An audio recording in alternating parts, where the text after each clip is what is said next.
Ang hirap hanapan ng bag ng anak ko. Akala ko hindi na kayo makakahanap ng bag, pero buti na lang pumunta kami dito sa SM Clark City at dito kami nakahanap ng bag na bet ng anak ko. Gusto kasi niya Roblox bag, pero actually ang nabili namin dito sa Clark City is Minecraft. Pero hindi niya napansin, pero buti na lang nagustuhan pa rin niya kahit Minecraft siya. Ito yung mag-ama ko naglalakad na. Papunta nga kami doon sa department store kung saan bibili kami ng bag. Pero buti na lang yung anak ko hindi nagpakarga. Minsan kasi sinusumpong yan, gusto niya magpakarga kasi tired na daw siyang maglakad. Pero buti na lang napalakad siya ng papa niya. Ito naman tayo, syempre, pa-vlog muna tayo. Patingin-tingin sa camera natin. Pero syempre talaga, yung purpose natin ay talagang bumili ng bag ng anak natin. Pero marami ng tao dito sa mall. Pero syempre, dapat ingatan natin yung anak natin. Hawakan natin ng mabuti kasi mahirap na. Kasi noong time na pumunta kami dito sa SM Clark, medyo maraming tao dahil nga bilihan ng mga school supplies. Ito nga pala yung unang mall na pinuntahan namin, Marquee Mall, bago kami pumunta ng SM Clark. Kaya lang, wala talagang nahanap na magandang bag or bet na bag ng anak ko. Wala rin Roblox bag or Minecraft bag. Wala. Syempre, hindi naman bet ng anak ko yung mga pink bag na yan dahil lalaking anak natin. Or kahit anong bag na panlalaki, hindi nga niya bet. So, talagang pumunta kami at sinadya talaga namin pumunta ng SM Clark City. Bago nga kami umalis dito sa Marquee Mall, syempre sulitin naman namin magpalamig ng konti, maglakad-lakad ng konti. At dahil nga naman, babiyahin na naman kami papunta ng SM Clark City. Pero hindi naman ganun kalayuan yan sa Marquee Mall papuntang SM Clark City. Around mga 30 to 40 minutes lang naman. Pero depende naman sa traffic.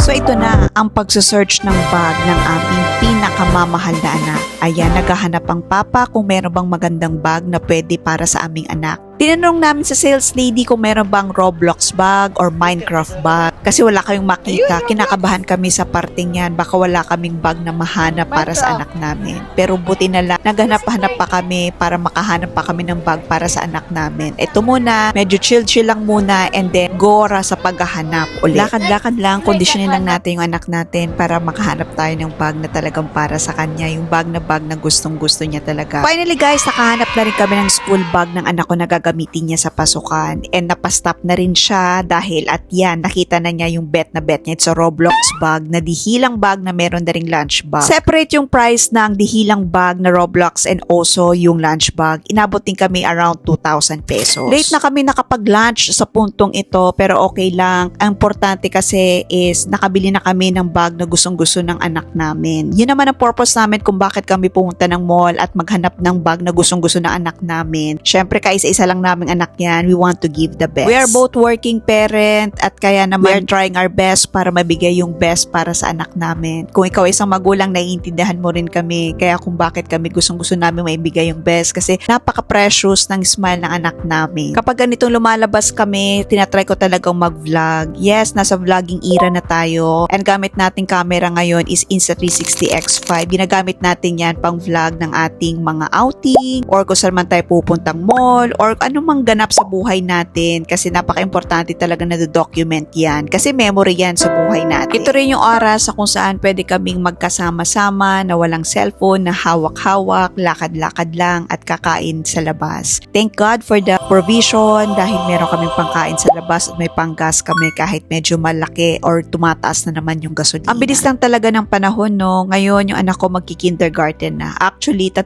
taon na kami nagpapaaral sa anak namin. 3 years old pa lang nag-start na siyang mag-aral. In-start namin siya sa playgroup class dahil nga naman working parents kami dahil ayaw namin na nasa bahay lang siya. We want him na maging productive pa rin yung araw niya. So, nag-start siya as a playgroup class and then nag-nursery 1, nursery 2, now kindergarten na siya. Medyo may kalakihan yung tuition fee ng anak namin ngayon habang tumataas yung kanyang level. Pero okay lang dahil yun talaga yung aming role as a parent, talagang ibigay yung best education, best para sa anak namin. And we always pray that God will provide for all our needs, na hindi niya kami pababayaan. And also good health din sa aming mag-asawa para mabigay namin yung best para sa anak namin, para magabayan, matulungan, at higit sa lahat, ma-lead namin sa tama yung anak namin. Itong season na to ay talagang magastos. Oo, literal na magastos dahil maraming pangangailangan yung mga anak natin, maraming bibilhin, maraming kakailanganin. Pero bago pa magpasukan, dapat talaga naghahanda na tayo as a parent. Ganun talaga yung ginawa ko, lalo na sa tuition fee ng anak ko. Bago pa siya mag-tuition fee, talaga naman pinaghandaan ko na. Kasi ayoko ma-stress, ayoko kasi na mangamba kung saan kukunin yung pang tuition fee ng anak ko. Ang kailangan mo rin talaga is mag-ipon habang malayo pa. Papasok na naman talaga yung financial literacy, no? Oo, totoo naman talaga eh. Kailangan talaga natin paghandaan talaga yung mga gastusin. Ito talaga yung season na kung saan marami talaga tayong paglalaanan